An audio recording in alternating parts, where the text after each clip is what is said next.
नमस्कार दोस्तों, मैं संदीप मौर्य आशा स्टडी पॉइंट चैनल पर आपका स्वागत करता हूं। दोस्तों, आज का वीडियो हमारा, आपने देखा इकोनॉमी में हमने भारतीय अर्थव्यवस्था पूरा पढ़ लिया है और उसके बाद हमने स्टार्ट किया है बैंकिंग सिस्टम, यानी भारत में बैंकों का सिस्टम, बैंकों का लेन देन, बैंकों की स्थापना से लेकर रिजर्व बैंक यानी कि सरकारी बैंक, कमर्शियल बैंक यानी कि वाणिज्यिक बैंक और ग्रामीण बैंक, इसके अलावा इंडस्ट्रियल बैंक, आईडीबीआई, सीडबी, ये सब हमने पढ़ लिया। आज हम पिछली वीडियो में हमने तब पढ़ा था रिजर्व बैंक, रिजर्व बैंक की स्थापना, रिजर्व बैंक के कार्य, रिजर्व बैंक के सिस्टम्स, थोड़ा सा रिजर्व बैंक का इतिहास। आज बात करेंगे कि रिजर्व बैंक देश में करता क्या है, रिजर्व बैंक का सबसे इम्पोर्टेंट कार्य क्या है। आप जानते हैं कि बैंकों का बैंक या भारत सरकार का बैंक रिजर्व बैंक कहलाता है। ठीक, तो ऐसी सिचुएशन में एक बात जान लीजिए, बैंकों का कोई भी काम, पैसे का लेन देन बिना रिजर्व बैंक की निगरानी यानी कि जानकारी के पूरे देश में कुछ नहीं होता, कहीं भी नहीं किया जाता। आपका पैसा किसी भी व्यापारिक बैंक में होता है, आप लोन लेते हैं, देते हैं, वो सब कुछ रिजर्व बैंक की निगरानी में होता है, यानी आरबीआई की नज़र में सब कुछ रहता है, क्योंकि आपके पैसों का मालिक आपका बैंक और उस बैंक का मालिक रिजर्व बैंक। उसी के तहत आज हम देखेंगे सबसे पहला कार्य है रिजर्व बैंक का मॉनिटरी पॉलिसी। यह एक बड़ा सा टॉपिक होगा इसलिए, और ये थोड़ा कठिन टॉपिक में गिना जाता है, इसलिए आपको घबराने की बिल्कुल ज़रूरत नहीं हो। एकदम आसान शब्दों में एक एक पॉइंट को आज हम समझेंगे कि आरबीआई की मॉनिटरी पॉलिसी के तहत काम होता क्या है। चलिए तो देखिए, मॉनिटरी पॉलिसी यानी कि मौद्रिक नीति। ऐसा होता क्या है मौद्रिक नीति, देश में रुपयों का लेन देन, हिसाब किताब, मार्केट में मुद्रा का प्रवाह, मुद्रा आना जाना, इन सब को देखना, नियंत्रित करना, सुचारू रूप से चालू रखना, इन सब के लिए रिजर्व बैंक समय समय पर प्रतिवर्ष या फिर 2-4 वर्षों पर मौद्रिक नीति लागू करता है, यानी एक नियम बनाया जाए, एक पॉलिसी बनाई जाए कि इसके तहत बाजार नियंत्रित रखा जाए। सिंपल सी बात है। उसमें पहला काम क्या है, पैसों का नियंत्रण करना, बाजार में उथल पुथल ना हो, अमीर और अमीर, गरीब और गरीब ना हो, पैसे हर व्यक्ति तक पहुंच सके। इसके लिए आपको बताया गया था एक सबसे इम्पोर्टेंट चीज़, एक आपने देखा भी और हमने बताया भी कई बार, हर व्यक्ति का खाता खुलवाना, एक एक गांव तक पहुंचना, खाते से खाता खुलवाना और बैंकों से जोड़ना। इससे क्या हुआ, मुद्रा आसानी से पहुंच सके, हम बैंक और बैंक हमारे तक पहुंच सके। चलिए स्टार्ट करते हैं और आज के टॉपिक पर आते हैं। तो देखिए होता क्या है, मॉनिटरी पॉलिसी की बात करें तो ये बड़ा सा टॉपिक होगा और इसमें ध्यान देने की ज़रूरत है। बोर्ड पर लिखा कोई भी अक्षर जो आपको दिखाई दे रहा है बहुत अच्छा है, नहीं दिखाई दे रहा तो और अच्छा है। ऐसा क्यों? क्योंकि आपको दिमाग नहीं लगाना है। मैं एक एक अक्षर पढ़ते हुए आपके सामने एक्सप्लेन करूंगा, आप मेरे शब्दों पर ध्यान दीजिए और आप कोशिश करें, या फिर आप चाहें तो आपके लिए ज़्यादा आसान हो, एक पेन पेंसिल लेकर बैठिए, कॉपी पर कुछ लिखते चलिए, जो आपको लगे लिखने लायक वो लिखते चलिए, इससे आपका एक बेटर नोट्स तैयार हो जाएगा। चलिए, और नहीं तो वीडियो को कई बार आप देख लेंगे तो भी तैयार हो जाएगा, आपकी मर्जी। देखते हैं पहला काम क्या है, टू कंट्रोल यानी नियंत्रण। कहाँ?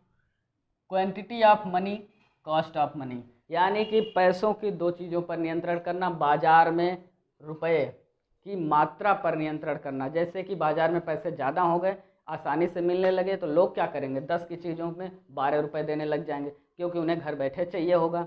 ज़्यादा सुविधा के चक्कर में बोलेंगे कि मेरे घर पहुँचाओ या फिर बढ़िया से ले आओ, उसके बदले में 10 का 12 ले लो। ऐसे क्या होगा, एक आदमी देगा, 2 आदमी देगा, तीसरा आदमी देगा, और 2-4 करके महंगाई सी बढ़ने लगेगी, क्योंकि दुकानदार कहेगा फला आदमी अभी ले गया, इसी रेट पे दीजिए। इससे क्या होगा, अस्त व्यस्त होने लगेगा बाजार, मनमाना चलने लगेगा। ठीक, तो इसको नियंत्रित करने के लिए बाजार में जब पैसे बढ़ जाएं तो रिजर्व बैंक अपनी ओर खींचता है, पैसे कम होते हैं तो रिजर्व बैंक रिलीज करता है। कैसे करता है वो इसी टॉपिक में, इसी चैप्टर में समय समय पर अलग अलग प्लान लाकर रिजर्व बैंक इस कार्य को अंजाम देता है कि पैसे कब मार्केट से उठाए जाएं उसके लिए एक नया प्लान, मार्केट में पहुंचाए जाएं उसके लिए एक नया प्लान। देखिए तो क्वांटिटी ऑफ मनी यानी कि पैसों की मात्रा का नियंत्रण, उसे रोकना। कॉस्ट ऑफ मनी का मतलब क्या हुआ? देखिए, जैसे पैसा बढ़ गया मार्केट में, 10 रुपये किलो कोई चीज़ थी, वाहवाही में या फिर ज़्यादा पैसे होने की वजह से या फिर घर बैठे देने की वजह से आपने उसे 15 रुपये दे दिए। कीमत जोड़ी गई कि 1 किलो सामान आपने 15 का लिया, तो 10 की चीज़ 15 की हो गई। इससे क्या हुआ? पैसे की कीमत कमज़ोर हो गई। जहां आपको 10 रुपये देने पड़ते थे, अब 15 देने पड़ रहे हैं। इसका मतलब क्या हुआ? महंगाई बढ़ गई, और महंगाई बढ़ना मतलब भी अर्थव्यवस्था का नुकसान। आम आदमी की पहुंच से चीज़ें दूर होने लगेंगी। मुद्रा आम आदमी या फिर एक गरीब वर्ग उससे वंचित होने लगेगा। इन सबको नियंत्रित करने के लिए, यानी कॉस्ट ऑफ मनी का मतलब आसान भाषा में समझिए, जैसे आप बार बार देखते हैं डॉलर की तुलना में रुपया 50, 55, 60, 65, 62, 70, 72, ये क्यों होता है? क्योंकि कीमत घटती है हमारी मुद्रा की कीमत घटेगी, यानी यही कॉस्ट तो घटेगी, तो क्वांटिटी बढ़ेगी। औकात पैसे की कम हुई तो क्वांटिटी यानी संख्या ज़्यादा देनी होगी, 50 के बजाय 60 देना पड़ेगा, वो हो जाएगा। और ऐसी सिचुएशन महंगाई, जब महंगाई हो तो समझ लीजिए कि पैसे की कीमत कम हो गई है, क्योंकि चीज़ें तो कम मिल रही, पैसा ज़्यादा देना पड़ा। इसका मतलब क्या? पैसा कमज़ोर हुआ।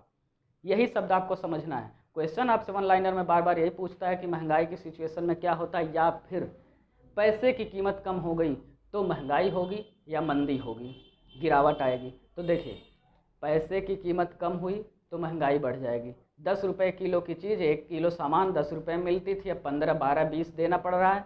इसका मतलब मुद्रा कमज़ोर हुआ। असर क्या होगा बाजार पर? महंगाई बढ़ी।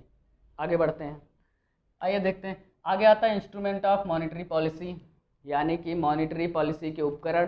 किन नियमों के तहत मॉनेटरी पॉलिसी लॉन्च की जाती है और कैसे लागू की जाती है? यहाँ आ जाता है डायरेक्ट और इनडायरेक्ट।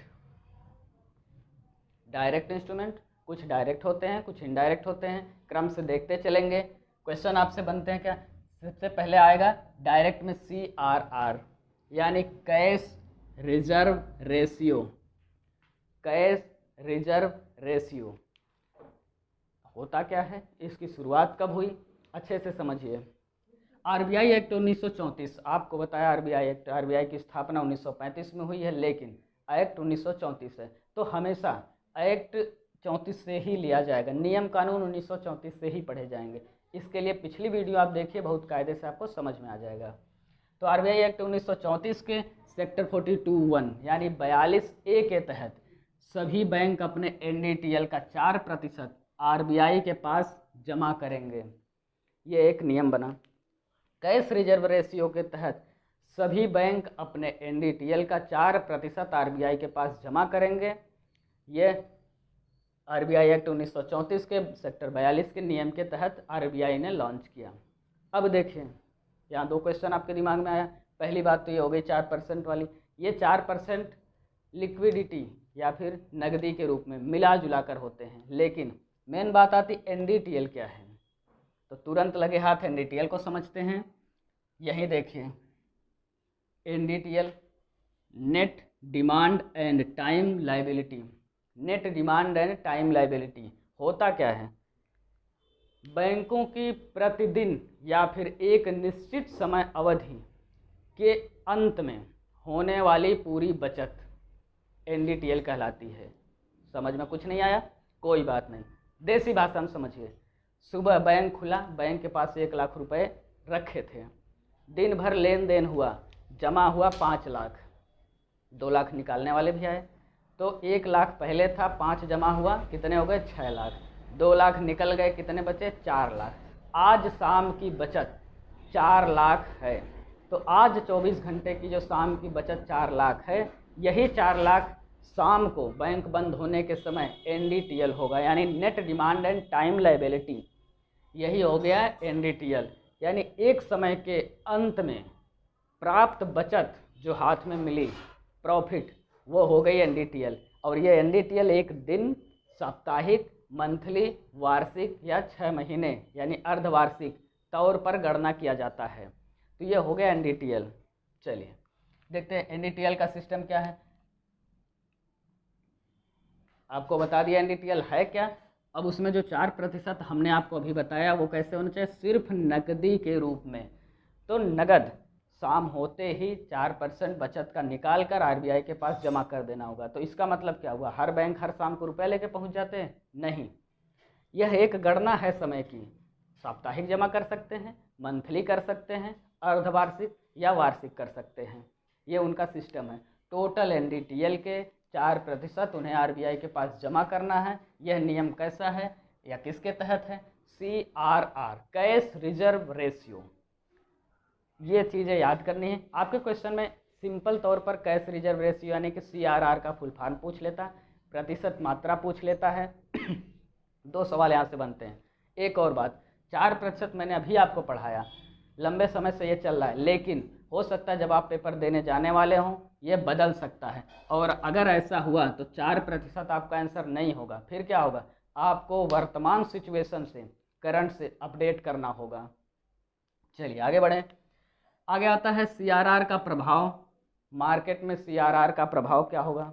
देखिए, कैश रिजर्व रेशियो अगर बढ़ेगा, 4% की बजाय बचत को क्या कर दिया जाए, 10-12% कर दे आरबीआई कि भैया आप अपनी बचत का 10% ले आओ, क्या होगा, बैंकों के पास बचत कम हो जाएगी। यानी कि अब तब तक 4 देते थे, अब 10 दे देंगे तो कितना बचा, अब कम बचेगा। कम बचेगा तो व्यापार कम पर करेंगे, यानी कि बचत कम होगी उनकी। यहाँ देखा आपने, अब वो ग्राहकों को देंगे, जो व्यापार करेंगे वो भी कम हो जाएगा, पैसे कम देंगे, ब्याज ज़्यादा वसूलने लगेंगे। लेकिन कोई भी बैंक किसी ग्राहक से ब्याज कैसे डिसाइड करेगा, यह आरबीआई डिसाइड करता है। कृषि लोन है तो कितना प्रतिशत, होम लोन है तो कितना प्रतिशत, और बैंक लोन या फिर किसी भी तरह का बिजनेस लोन है तो कितने प्रतिशत ब्याज लेना है। ऐसा नहीं कि बैंक मनमाने ढंग से ग्राहकों से ब्याज ले सकते हैं। तो ब्याज आरबीआई डिसाइड करेगा, इसलिए बैंक मजबूर होंगे। तो जब ब्याज कम होगा तो ऐसी हालत में जब उनकी बचत कम होगी, ग्राहकों में कम पैसा देंगे, यानी व्यापार घट गया, व्यापार घटा तो उनका फायदा भी कम होगा, मार्केट में वो कम लोन देंगे तो मुद्रा भी कम होगी। और बाजार में मुद्रा कमी का मतलब क्या हो गया, आपको पता ही है। जब मुद्रा की कमी आएगी तो मंदी का माहौल बनने लगेगा। ऐसी हालत में क्या होगा, अर्थव्यवस्था खराब होगी। आपको पता है अगर मंदी आ जाए, यानी कि पैसे कम हो जाएं, मजबूर होकर आदमी 10 की सामान 8 में बेचने के लिए मजबूर होगा, तो भी मार्केट में गिरावट आएगी। और अगर महंगाई बढ़ जाती है तब भी कुल मिलाकर अर्थव्यवस्था नुकसान हुई है, तो अर्थव्यवस्था गिरेगी। क्वेश्चन आपसे पूछता है कि CRR बढ़ा दिया जाए तो बाजार की हालत, मंदी की हालत होगी, या फिर तो अर्थव्यवस्था गिरेगी या खराब होगी। बस इतना सा मतलब है। आगे बढ़ें। SLR क्या है, स्टेटरी लिक्विडिटी रेशियो। हमने कैश रिजर्व रेशियो देखा, अब SLR का सिस्टम क्या है, सभी बैंक अपने NDTL का 19% अपने पास सुरक्षित रखते हैं।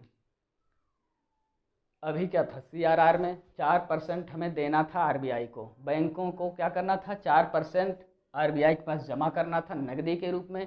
यहाँ 19% अपने पास सुरक्षित रखना है। यह 0 से 40% तक हो सकता है, यानी कि कभी सिचुएशन पर आरबीआई इसे 0 भी कर सकता है और अधिकतम 40% किया जा सकता है। इसे अपने पास सुरक्षित रखना है। और रखने का प्रारूप क्या होगा, जैसे यहाँ सिर्फ नकदी सामने लिखा हुआ आपके, यहाँ क्या होगा, गोल्ड यानी कि सोने में रख सकते हैं, बॉन्ड रख सकते हैं, रियल एस्टेट के कागज रख सकते हैं, या फिर संपत्ति ही डायरेक्ट। अब देखिए, संपत्ति का मतलब कोई ज़मीन नहीं बैंक में जमा होगी, ज़मीन के कागजात जमा होंगे, तो कीमत वही हो गई। उसके बाद GS यानी कि गवर्नमेंट सिक्योरिटी, सरकारी प्रतिभूतियाँ, तो गवर्नमेंट सिक्योरिटी ये सब तौर पर आरबीआई के पास रख कर लोन ले सकें। यानी 19% अपने पास सुरक्षित रखना है कि जब कभी बैंक का नुकसान हो या लगातार कुछ दिनों तक बैंक में जमा करने वाले लोग ना आए, सिर्फ निकालने वाले हों, या फिर ज़्यादा खर्च हो, बैंकों के पास पैसा न बचे व्यापार करने के लिए, तो क्या करेंगे, या फिर अपने अपने कर्मचारियों को सैलरी के लिए, अपने खर्चे के लिए भी पैसा ना बचे क्योंकि आ नहीं रहा है। तो ऐसी हालत में इसको अपने SLR को आरबीआई के पास गिरवी रखकर पैसे ले सकते हैं, लोन ले सकते हैं। इसके लिए SLR की ज़रूरत है। तो SLR में 19%, 0 से 40%, और किसी भी प्रकार से जैसे लिक्विडिटी, क्योंकि यहाँ लिखा है लिक्विडिटी मतलब होता मुद्रा छोड़कर। गोल्ड यानी सोना, बॉन्ड यानी बॉन्ड मतलब होता प्रतिभूतियाँ, बॉन्ड होता है एक सरकारी मान्यता प्राप्त कागज जिसकी कीमत फिक्स होती है, आप उसे कभी भी बेचने जाएंगे उस पर लिखित कीमत आपको मिलेगी, चाहे वो सरकार बेचे चाहे जनता बेचे। तो जीएस जो भी होता है गवर्नमेंट सिक्योरिटी, वह होता है सरकारी प्रतिभूतियाँ और उसकी कीमत घटती नहीं है। तो ऐसी सिचुएशन में गोल्ड, रियल एस्टेट, जीएस इन सबको गिरवी रखकर पैसे लिए जा सकते हैं। आगे बढ़े हम। प्रभाव देखें मार्केट पे एसएलआर का, तो क्या होता है एसएलआर का प्रभाव उसी तरह एसएलआर को बढ़ाया गया, अगर तब 19% रखते थे, अब ज़्यादा रख लेंगे, रख तो लेंगे ज़्यादा तो उनकी बचत तो ज़्यादा हो जाएगी, लेकिन उसका असर क्या होगा, कमाई उनकी कम होगी, क्योंकि एसएलआर ज़्यादा रख के बचत ज़्यादा रखने लगेंगे तो मार्केट में व्यापार जिससे करेंगे, लोन देने का सिस्टम, व्यापार में पैसे कम लगाएंगे तो कम बचत पाएंगे, यानी कि कमाई कम पाएंगे। अब जब कमाई कम पाएंगे, ग्राहकों को कम देंगे तो ब्याज भी तो कम मिलेगा। इसका मतलब क्या होगा, बैंक का व्यापार घटा, यहाँ भी बैंक का व्यापार घटा और यहाँ भी बैंक का व्यापार घटा, मार्केट में प्रवाह यहाँ भी कम हुआ यहाँ भी कम हुआ। तो ऐसी हालत में मुद्रा की कमी होगी, और जैसी मुद्रा की कमी हुई फिर मंदी आएगी, तब क्या होगा, अर्थव्यवस्था बिगड़ेगी। यानी कि एसएलआर या सीआरआर दोनों अगर बढ़ाए गए तो मार्केट पर असर पड़ेगा मंदी का। क्लियर। चलिए आगे बढ़ें। रीफाइनेंस, डायरेक्ट इंस्ट्रूमेंट के तहत एक और ऑप्शन आता है, एक और पॉइंट आता है रीफाइनेंस। रीफाइनेंस मतलब होता है पुनः ऋण की सुविधा, पुनः ऋण। इसका मतलब क्या हुआ, एक लोन आपने बैंक से ले रखा है, एक दो किस्तें दे दिया, उसके बाद और एक लोन पर एक और लोन लेना, तो या तो उसे चुका कर ले सकते हैं आप, या फिर दूसरा ऑप्शन क्या है, क्रेडिट सिस्टम, यानी साख नियंत्रण, साख सिस्टम।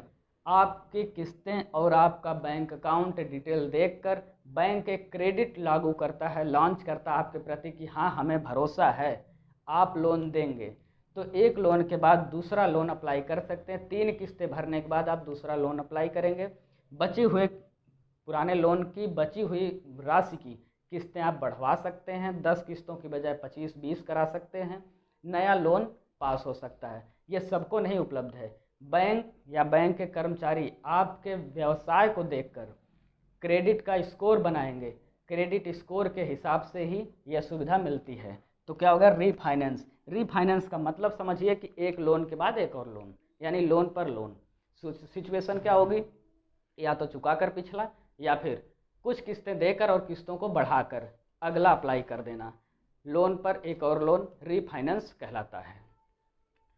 तो दोस्तों ये हो गया direct instrument of monetary policy. Indirect में देखें, अब इनडायरेक्ट से शुरू करते चलिए। मॉनेटरी पॉलिसी की इनडायरेक्ट इंस्ट्रूमेंट क्या है, यानी इनडायरेक्ट उपकरण क्या है, LAF। LAF का फुल फॉर्म देखेंगे, होता क्या है, liquidity adjustment facility. Liquidity adjustment facility काम क्या है, मुद्रा के प्रवाह को एडजस्ट करना, यानी कि नियंत्रित करना। LAF में अब देखिए मुद्रा के प्रवाह को नियंत्रित कैसे करेंगे, आपने देखा CRR और SLR, इनको अगर कंट्रोल करके सुरक्षित चलाया जाए, व्यवस्थित चलाया जाए, तो मुद्रा का प्रवाह व्यवस्थित बना रहेगा मार्केट स्टेबलाइज रहेगा, यानी स्थिर रहेगा, ठीक, रन करता रहेगा। तो इन्हीं सुविधा को, इसी व्यवस्था को LAF कहा जाता है, लिक्विडिटी एडजस्टमेंट फैसिलिटी। और ऐसी सुविधा को, इसी को LAF कहना, इसमें SLR और CRR के मिले मिश्रण को, यानी कि मिश्रित सिस्टम को LAF कहा जाता है। क्लियर। नेक्स्ट बढ़ें, आता है रेपो रेट। चलिए तो हम देख रहे हैं रेपो रेट। रेपो रेट का मतलब, पहले रेपो का देखिए फुल फॉर्म क्या है, रीपरचेज। रीपरचेज का अर्थ अगर आप निकालें तो दोबारा से खरीदना, यानी पुनः क्रय, यानी फिर से खरीद। तो रेपो रेट, रीपरचेज रेट। अब यहाँ दोबारा से खरीदने से क्या मतलब, उससे भी हम समझते हैं। पहले देखें कि रेपो रेट होता क्या है। तो रेपो रेट वो होता है, वह ब्याज दर जिस पर बैंक अधिकतम 90 दिनों के लिए RBI से लोन लेते हैं, उसे रेपो रेट कहते हैं। यानी बैंकों ने RBI से एक लोन लिया अधिकतम 90 दिनों के लिए या फिर उससे कम दिनों के लिए, यह 24 घंटे से लेकर 90 दिनों तक के लिए लिया जा सकता है और उस पर जो ब्याज चुकाना होगा उस पर बैंक आरबीआई को जो ब्याज देंगे वही ब्याज रेपो रेट कहलाएगा। क्लियर भाषा में समझिए, बैंक आरबीआई को जो ब्याज देंगे वही ब्याज दर रेपो रेट कहलाती है। अब रीपर्चेज का यहाँ क्या मतलब उसको समझ लीजिए। जब कोई बैंक आरबीआई से पैसा या लोन लेगा, एसएलआर, अपना एसएलआर वहाँ गिरवी रखेगा। अभी हमने बात किया, अपना एसएलआर गिरवी रखेगा यानी एक सिक्योरिटी, एक संपत्ति गिरवी रखेगा, तभी उससे लोन मिलेगा। और जब ब्याज सहित पैसा चुकाएगा तो अपनी ही संपत्ति को प्राप्त करेगा यानी खरीदेगा। तो चाहे वो गोल्ड हो, रियल एस्टेट हो, जैसे कि लिक्विडिटी फॉर्म में अभी आपने देखा एसएलआर में। तो रीपर्चेज इसीलिए कहा गया, यानी कि दोबारा से अपनी ही संपत्ति को ब्याज के साथ पैसा देकर हम खरीद रहे हैं। यह हो गया रेपो रेट। तो बैंक जो ब्याज दर, जिस ब्याज दर पर आरबीआई को ब्याज देता है या लोन चुकाता है, वही ब्याज दर रेपो रेट कहलाती है। वर्तमान में रेपो रेट कितनी है इसको मैंने खाली छोड़ दिया है, क्योंकि आपको मालूम है आरबीआई के नियमों के अनुसार देश में मुद्रा और अर्थव्यवस्था के अनुसार रेपो रेट और रिवर्स रेपो रेट निर्धारित किए जाते हैं। इसलिए वर्तमान में जब आप पेपर देने जाने वाले हों तो आप करंट अपडेट करके रेपो रेट और रिवर्स रेपो रेट दोनों कंफर्म करके तब जाएंगे पेपर देने। ठीक, तो ये हो गया रेपो रेट। आगे बात करें, यह लोन उसके एनडीटीएल के 0.5% यानी आधा प्रतिशत, 1% का आधा। रेपो रेट पर जो भी लोन लिया जाता है वो 24 घंटे से लेकर 90 दिनों तक के लिए लिया जा सकता है, लेकिन कितना ले सकते हैं? एक बैंक का जो एनडीटीएल होगा उस एनडीटीएल का आधा प्रतिशत ही आरबीआई उसे लोन देगा। ये इम्पोर्टेंट पॉइंट है। यहाँ देखेंगे आप रेपो रेट का सिस्टम, आपको पता चले रेपो रेट है क्या और कितना मिलता है। एनडीटीएल का 0.5 यानी आधा प्रतिशत। क्लियर, दो ही क्वेश्चन बनते हैं यहाँ से। रिवर्स रेपो रेट की बात करें अब हम, रिवर्स रेपो रेट में क्या होगा? ठीक इसी का विपरीत। ज़्यादातर लोग ये कहते हैं कि जब बैंक ब्याज दे तो रेपो रेट, और जब आरबीआई ब्याज वापस करे यानी आरबीआई ब्याज दे तो रिवर्स रेपो रेट होता है। हाँ, बात सही है कि ब्याज अब आरबीआई देगा, लेकिन आरबीआई कभी लोन लेता नहीं है, इस बात को नोट कर लीजिए। 99% चांस है कि आरबीआई कभी लोन नहीं लेता है किसी से, क्योंकि आरबीआई को कौन सा व्यापार करना है कि वो बैंकों से लोन लेगा। फिर बैंकों का पैसा उनके पास क्यों जाता है या फिर आरबीआई ब्याज क्यों देता है? तो ब्याज नहीं देता। अब सुनिए ध्यान से, होता क्या है, बैंकों के पास, जैसे आपके पास सारा काम करने के बाद जो बचत होती है आप बैंक में जमा करते हैं, बैंक उस पर ब्याज देता है। वही चीज़ बैंक भी करते हैं, अपनी पूंजी या अपनी राशि सुरक्षित रखने और बढ़ने के लिए आरबीआई के पास जमा करते हैं। उस पर जो ब्याज बढ़ाकर आरबीआई देता उसी को रिवर्स रेपो रेट कहा जाता है। लेकिन ये दोनों मात्राएं डिसाइड आरबीआई ही करेगा कि कितने प्रतिशत होगी, लेने वाले भी और देने वाले भी आरबीआई ही डिसाइड करेगा। तो जब, अब देसी भाषा में समझिए, जब बैंक यानी कि कमर्शियल बैंक ब्याज चुकाएंगे तो रेपो रेट होगा, जब आरबीआई ब्याज चुकाएगा तो रिवर्स रेपो रेट होगा। यहाँ क्लियर हो गया। चलिए आगे देखें हम। अब क्या होता है, कुछ इनडायरेक्ट इंस्ट्रूमेंट में, मॉनेटरी पॉलिसी के इनडायरेक्ट सिस्टम में और पार्ट आते हैं, जहाँ से सबसे इम्पोर्टेंट क्वेश्चन होता है फुल फॉर्म पूछना। तो फुल फॉर्म के साथ होता क्या है उसे भी हम देखते चलेंगे। आता है एमएसएफ। एमएसएफ क्या है? Marginal standing facility. शब्द के हिसाब से हम बात करें तो एक मार्जिनल मतलब एक सिस्टम, उचित, उपयुक्त, स्टैंडिंग फैसिलिटी यानी कि बाजार को स्थिर रखने की व्यवस्था। अब देखिए इसको देखते हैं होता क्या है। आपातकाल समय में, इमरजेंसी में 24 घंटे के लिए आरबीआई से जो बैंक लोन लेते हैं, यही सुविधा एमएसएफ होती है। कोई भी बैंक तत्काल या 24 घंटे के लिए लोन क्यों लेगा? इसका मतलब इमरजेंसी ही आई होगी। जब इमरजेंसी यानी आपातकालीन व्यवस्था हो गई, तुरंत आरबीआई से 24 घंटे के लिए लोन लेगा। जिस सुविधा के तहत आरबीआई ने ये लोन दिया, यही सुविधा एमएसएफ यानी मार्जिनल स्टैंडिंग फैसिलिटी कहलाती है। आपके लिए क्या है? आपके लिए इसका फुल फॉर्म याद करना इम्पोर्टेंट। 1 नंबर का क्वेश्चन यहाँ से बन सकता है। दूसरा, 24 घंटे के लिए बैंकों को मिलने वाले लोन की सुविधा ही एमएसएफ कहलाती है। इम्पोर्टेंट पॉइंट इसमें क्या बनता है, 9 मई 2011 को इसकी शुरुआत की गई। एमएसएफ की शुरुआत 9 मई 2011 को की गई और इसकी राशि कितनी हो सकती है, अपने एनडीटीएल का 2%। कोई बैंक कहेगा 24 घंटे के लिए मुझे तत्काल लोन चाहिए, पिछले 24 घंटे का तुरंत एनडीटीएल बताइए, आरबीआई तुरंत पिछला एनडीटीएल देखेगा और उसका 2% लोन तुरंत पास कर सकता है। ये हो गया एमएसएफ के तहत, और यह कार्य जिस सुविधा के तहत हुआ उसी को एमएसएफ कहा गया। Next OMO, open market operation. Open market operation, देखिए इन सब की हिंदी के चक्कर में पढ़ने की जरूरत नहीं, शुद्ध अर्थ निकालेंगे तो आप कंफ्यूज रहेंगे। आपको इनके शब्द, इनके फुल फॉर्म और इनका मतलब समझना है। ओपन मार्केट सिस्टम यानी ओपन मार्केट ऑपरेशंस, ओएमओ है क्या, शुरू से देखते हैं। 2002 में इसकी शुरुआत की गई, और क्यों की गई, जब बाजार में पैसे बढ़ जाएं यानी मुद्रा अधिक हो जाए। हमने आपको बताया आसानी से मुद्रा उपलब्ध हो जाएगी तो पैसे ज़्यादा होंगे, अफरा तफरी मचेगी, चीज़ों के रेट मनमाने चलने लगेंगे, लोगों के हाथ में ज़्यादा पैसे तो लोग मनमाना तरीके से सिस्टम को अपने सुविधाओं के अनुसार हैंडल करने लगेंगे, और उससे क्या होगा, अमीर और गरीब व्यक्ति के बीच सिस्टम बिगड़ जाएगा। जिनके पास ज़्यादा मुद्रा उनके पास और बढ़ती चली जाएगी, गरीबों के पास पहुंचना ही मुश्किल हो जाएगा, आम आदमी उससे वंचित होने लगेगा। तो इसे नियंत्रित करने के लिए आरबीआई क्या करेगा, जीएस का क्रय विक्रय करता है। जीएस हमने आपको बताया गवर्नमेंट सिक्योरिटी यानी सरकारी प्रतिभूतियां। यह एक सरकार का लिखित कागज होता है जिस पर मुद्रा लिखी होती है, 10,000, 1 लाख, 2 लाख, इतना ही उसकी कीमत हमेशा रहेगी, कभी भी घटेगी नहीं। ऐसी सिचुएशन में क्या करता है, बाजार से पैसे वापस लेने के लिए आरबीआई एक प्लान तय करेगा और बैंकों के माध्यम से बॉन्ड बेचेगा।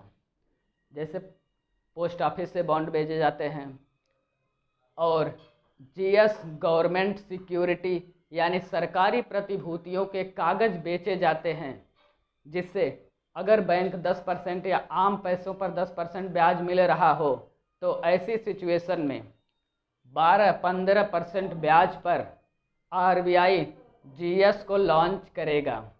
तो आरबीआई जीएस लॉन्च करने का मतलब क्या होता है, उसको रोककर तुरंत ये लॉन्च कर दे कि भाई 10% ज़्यादा फायदा मिल रहा है, 2% बढ़ कर मिल रहा है। जनता क्या करेगी, वहाँ से रोक कर व्यापार तुरंत जीएस खरीदेगी, और 1 साल, 2 साल, 5 साल एक समय आएगा प्लान के साथ, भैया 10,000 का आज बॉन्ड खरीदिए, 1 साल बाद बेचिए और 50% फायदा पाइए। ऐसे करके सरकार जीएस बेचेगी, जनता को लगेगा फायदा है, और लगेगा नहीं, होता भी है। और ऐसा सरकार का मकसद या आरबीआई का मकसद क्या है, मार्केट से पैसे बटोरना। उन्हें कागज़ दे दिया, भैया ये कागज़ 1 साल आप बक्से में रखिए अपने अलमारी में, और पैसे आपने दे दिए बैंक को। आरबीआई के पास पैसे चले गए, कागज़ आपने बैंक में अपने अलमारी या बक्से में रख लिया। 1 साल बाद जब आप चुकाएंगे यानी कि समय पूरा होगा, बॉन्ड पूरा होगा, तो सरकार उसका पूरा कीमत वापस देगी। लेकिन होता क्या है, खरीद में यहाँ इम्पोर्टेंट पॉइंट है। चलिए अभी हम ओएमओ देख रहे हैं, तो पहले पैसे के लिए क्या है, गवर्नमेंट सिक्योरिटी बेचेगी, जनता खरीदेगी, जनता पैसे देगी, पैसा आरबीआई के पास जाएगा, पैसा वहाँ पहुँचा, उसे नियंत्रित करेगा आरबीआई। और आप क्या करेंगे, आप एक कागज़ का टुकड़ा घर में रखेंगे, वो आपके और आरबीआई के बीच का बॉन्ड है। इसकी समय अवधि 1 वर्ष से 30 वर्ष तक होती है, और इसमें राशि की कोई सीमा नहीं होती है। रुपए 1 से लेकर कई लाखों करोड़ों तक हो सकते हैं।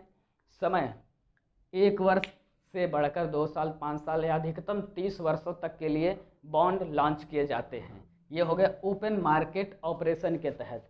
और ऐसे ही सिस्टम बार बार लॉन्च किए जाते हैं अलग अलग नामों से।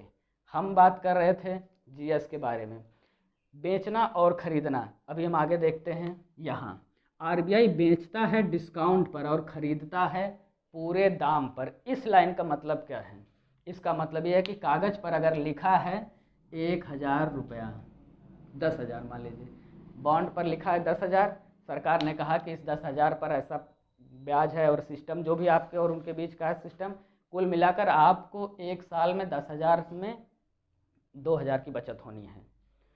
तो 2,000 की बचत कैसे डिसाइड होगी, खरीद में आपको लिखा 10,000 है, आपको खरीदने में देना होगा सिर्फ 8,000।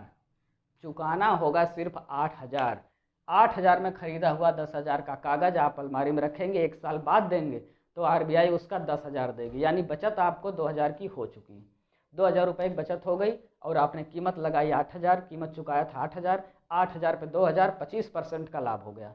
चलिए ये तो मैथ की बात हो गई, जो स्टूडेंट मैथ्स के हैं समझ गए, जो नहीं समझ पाए उन्हें दिमाग पर लोड देने की बिल्कुल ज़रूरत नहीं है। मेन बात पर हम आते हैं। 10,000 का कागज़ खरीदने के लिए डिस्काउंट, कहने का यही मतलब है कि जब आरबीआई बेचेगा डिस्काउंट पर, असली कीमत 10,000 है, बेचेगा 8,000 पर, आपने चुकाया 8,000, आपने कागज़ लिया 10,000 वाला, रखे रहे, समय पूरा हुआ, 1 वर्ष बाद कागज़ आपने वापस किया, बैंक ने आपको पैसा दिया। पैसा दिया तो किस पर?